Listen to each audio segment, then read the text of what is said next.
You might find yourself in a situation where you're citing multiple works with the same author and year. This can be common when you're citing multiple pages from the same website, or you're referencing an author who has published multiple articles or books.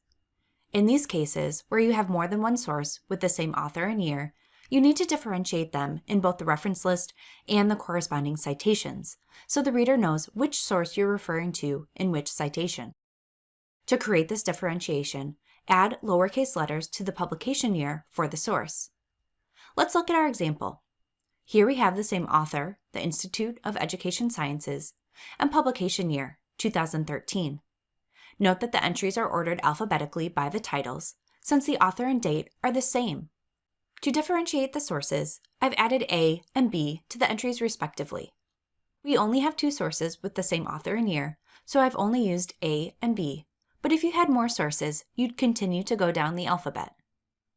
Then, to cite these sources, we'll keep the lowercase letters we've added to the reference list in the citations, with 2013A and 2013B. By including these lowercase letters, our reader will know which entry in the reference list the citation corresponds with. The last note about citing works with the same author and year is that you may have encountered these lowercase letter notations in your classroom, where your course resources often have the same author and year.